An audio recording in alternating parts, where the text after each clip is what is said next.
কার্যকারণ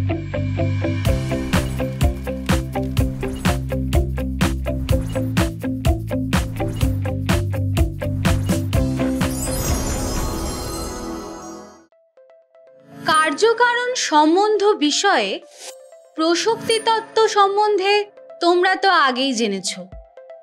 আর তোমরা এও জানো যে বুদ্ধিবাদীরা বলেছিলেন কারণ ও কার্যের মধ্যে এক অনিবার্য ও আবশ্যিক সম্বন্ধ বর্তমান।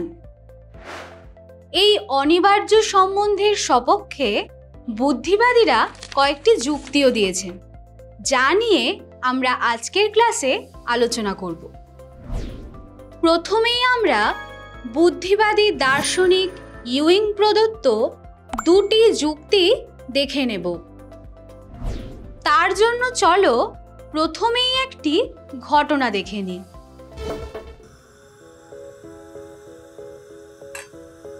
কি রে, ওই ঘরে একা একা বসে কি করছিস? এখানে আয়। আরে আমি তো আসছিলামই। কি করছিস? চা বানাচ্ছি। চাটা হয়ে গেলে একসাথে বসে তারপর আড্ডা দেওয়া যাবে। হয়েই তো এসছে প্রায়। মনে তো তাই হচ্ছে। নামিনি বল। এই এই সারাশি দিয়ে ধর। আরে কিচ্ছু হবে না, চিল। এইটুকু গরম কিছু হবে না। দেখেছিস, বলেছিলাম আগুনের তাপ লাগলে হাত তো পুড়বেই। তুই বল আমাকে ওষুধ কোথায় আছে?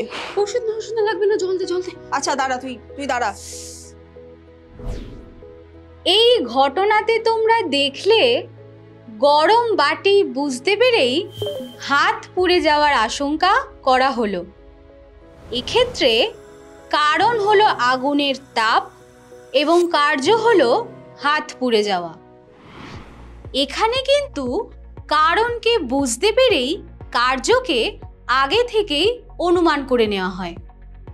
আর কারণ এবং কার্যের মধ্যে যদি অনিবার্য বা আবশ্যিক সম্বন্ধ না থাকে, তাহলে কারণ থেকে কার্যকে অনুমান করা সম্ভব নয়। বুদ্ধিবাদী দার্শনিক ইউইং তার ফান্ডামেন্টাল কোয়েশ্চেন্স অফ ফিলোসফি গ্রন্থে ঠিক এই যুক্তি দিয়েছেন।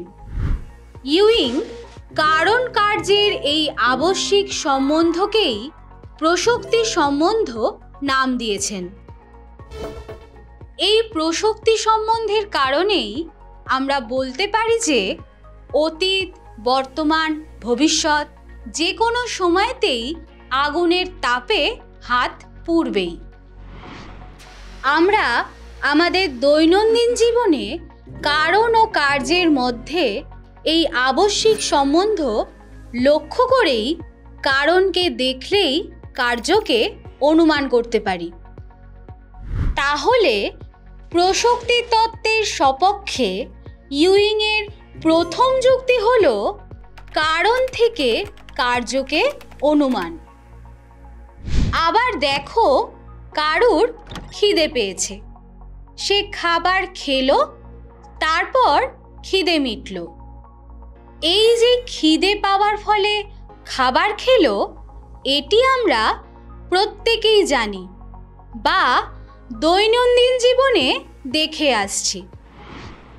বুদ্ধিবাদী দার্শনিক ইউইং বলেছেন, খিদে পাওয়া যা কারণ এবং খাবার খাওয়া যা কার্য, তা কখনোই আকস্মিক ঘটনা নয়। অর্থাৎ বলা যায়, কার্য ঘটার হেতু কারণের মধ্যেই নিহিত থাকে। সুতরাং এদের মধ্যে রয়েছে এক অনিবার্যতার সম্পর্ক। তাহলে ইউইংয়ের দ্বিতীয় যুক্তি হলো কারণের মধ্যে কার্য নিহিত। এক্ষেত্রে ইউইংয়ের আরও একটি বক্তব্য তোমাদের জানিয়ে রাখি।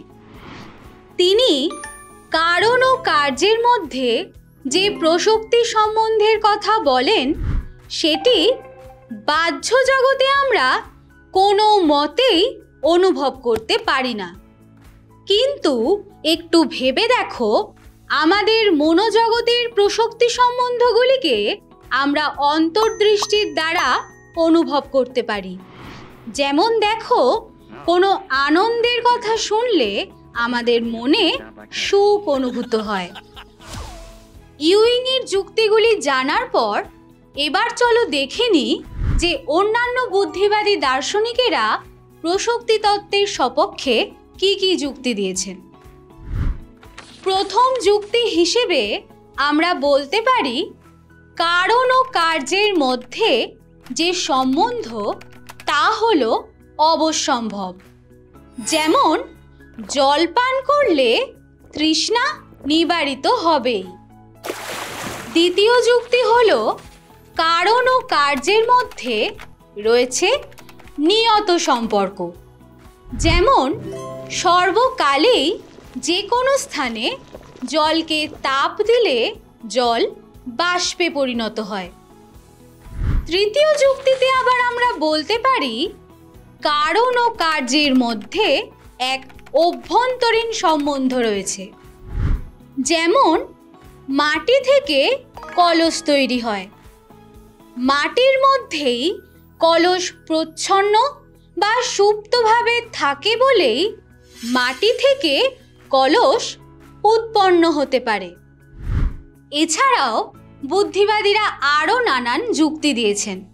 চলো এক নজরে সেগুলি দেখে নিই।